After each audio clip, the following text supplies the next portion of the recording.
নমস্কার, সবাই কেমন আছেন? আমি মান্ত। আর এটা হচ্ছে আমার ডেইলি ব্লগ। সকালবেলায় ঘুম থেকে উঠে পড়েছি তাড়াতাড়ি এবং অনেকদিন পর আজকে জিমে যাব।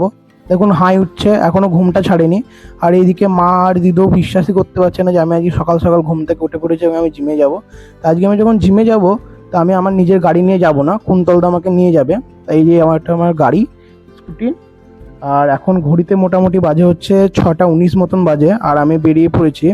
আরও তাড়াতাড়ি যেতে হতো কিন্তু ঘুম থেকে উঠতে পারিনি। তো যাই হোক, এই যে আমাদের এটা রাস্তা, আমি হাঁটতে হাঁটতে মোড় পর্যন্ত যাচ্ছি। আর মোড়ে কুন্তলদা ওয়েট করছে, ফোন করলো 2বার, উনি চলে এসেছে। বারবার ফোন করছে। আর এই যে একটুখানি বৃষ্টি হলে আমাদের পাড়ার রাস্তার এত বাজে অবস্থা হয়ে যায়, হেঁটে যাওয়ারই অবস্থা থাকে না।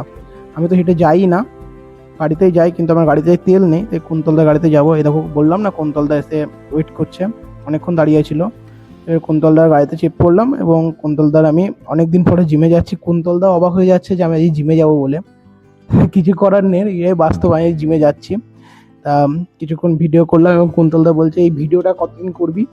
বললাম দেখি কতদিন করা যায়, আমি তো ইচ্ছা তো আছে কন্টিনিউ করার, কিন্তু এখন যতদিন হয় ততদিন। আর এইদিকে কথা বলতে বলতে আমরা জিমেও পৌঁছে গেছি। এই যে এটা হচ্ছে আমাদের জিম। ভেতরে যাই, ভেতরে এই যে জিমের ভেতরটা খুব সুন্দর। এবং অর্পণদাও বিশ্বাস করতে পারছি না, আমি অনেক কদিন জিমে আসিনি, বলছি না মোটামুটি প্রায় 15-16 দিন জিমে আসিনি। আর জিমে এসে একটু গল্প করে ওয়ার্কআউট করতে শুরু করে দিই, যেটা করার জন্য জিমে আসা। এবং সমস্ত কাজ, যে সমস্ত ব্যায়াম ট্যামগুলো থাকে সেগুলো কমপ্লিট করে আজকে বেশিক্ষণ করিও নি, 1 ঘন্টা মতন জিম করে কুন্তলদার তাড়া ছিল, তাই কুন্তলদার সঙ্গে আমি আবার বাড়ি চলে আসলাম।